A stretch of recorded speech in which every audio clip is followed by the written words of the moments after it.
भगवते वासुदेवाय। ओम नमो भगवते वासुदेवाय। वासुदेवाय नंदनंदनाय। ओम नमो भगवते वासुदेवाय। अथ श्रीमद्भगवद्गीता ध्यानम्।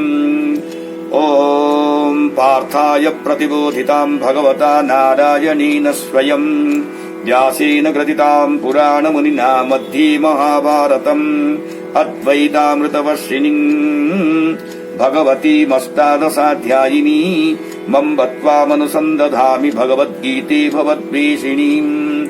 नमोऽस्तु ते व्यासविशालबुद्धे फुल्लारविन्दाय तपत्रनेत्र येन त्वया भारततैलपूर्णः प्रज्वालितो ज्ञानमयप्रदीप प्रपन्नपारिजाताय तोत्रवेत्रैकपाणिं ज्ञानमुद्राय कृष्णाय गीतामृतदुहिर्नमः।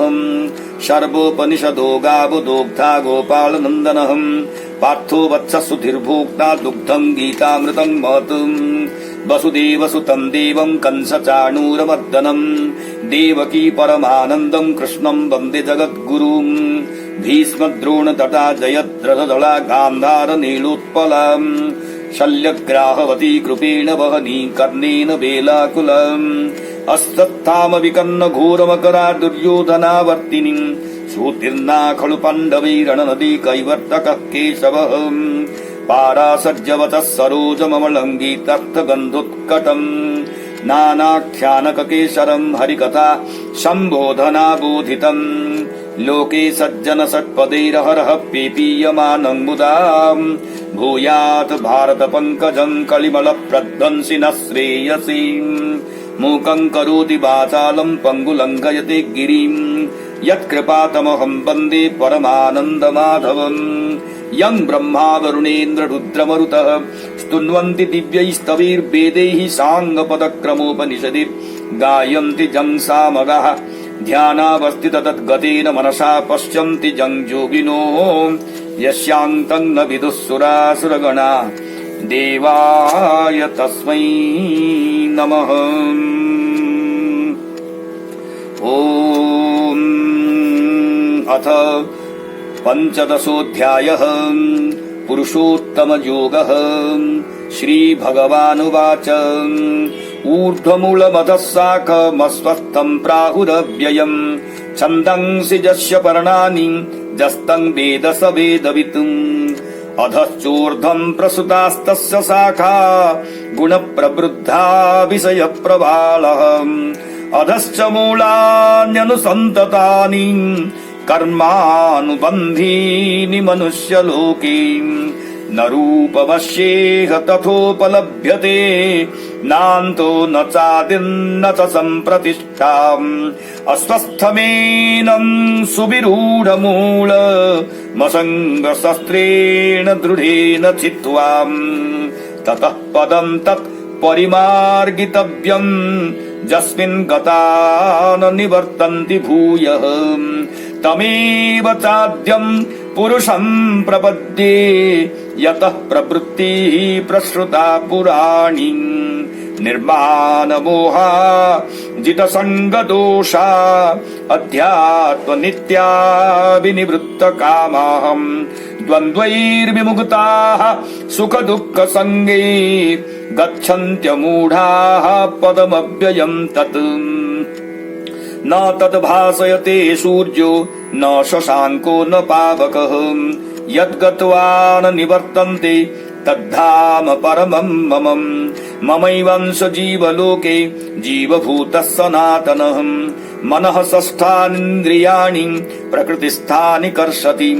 शरीरं यदवाप्नोति यच्चाप्युत्क्रामतीश्वरः। गृहीत्वेतानि संयाति वायुर्गन्धानि वासयात्। श्रोत्रं चक्षुः स्पर्शनं च रसनं घ्राणमेव च। अधिष्ठाय मनश्चायं विषयानुपसेवति। उत्क्रामन्तं स्थितं वापि भुञ्जानं वा गुणान्वितं। विमूढानानुपश्यन्ति पश्यन्ति ज्ञानचक्षुषः यतन्तो योगिनश्चैनं पश्यन्त्यात्मन्यवस्थितम् यतन्तोऽप्यकृतात्मानो नैनं पश्यन्त चेतसः जदादित्यगतं तेजो जगद्भासयतेऽखिलम् यच्चन्द्रमसि यच्चाग्नौ तत्तेजो विद्धि मामकम् गामाविश्य च भूतानि धारयाम्यहमोजसाम् पुष्णामि चौषधीः सर्वाः सोमो भूत्वा रसात्मकः अहं वैश्वानरो भूत्वा प्राणिनां देहमाश्रितः प्राणापानसमायुक्तः पचाम्यन्नं चतुर्विधम् सर्वस्य चाहं हृदि सन्निविष्टो मतः स्मृतिर्ज्ञानमपोहनं च वेदैश्च सर्वैरहमेव विद्यो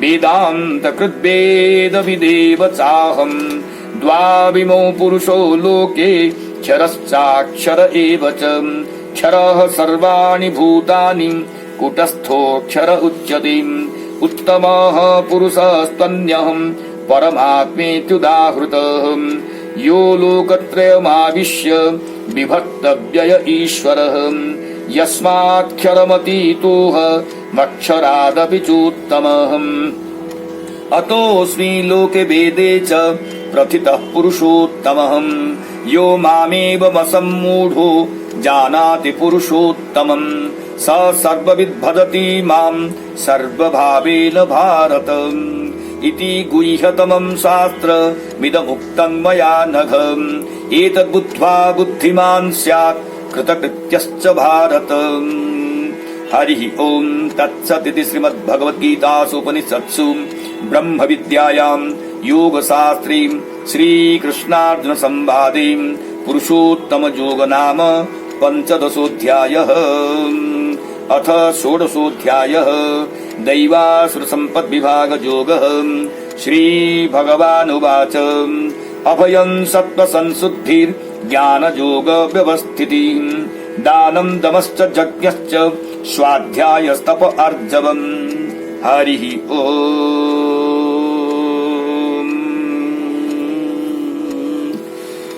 ॐ नमो भगवते वासुदेवाय ॐ नमो भगवते वासुदेवाय वासुदेवाय नन्दनन्दनाय ॐ नमो भगवते वासुदेवाय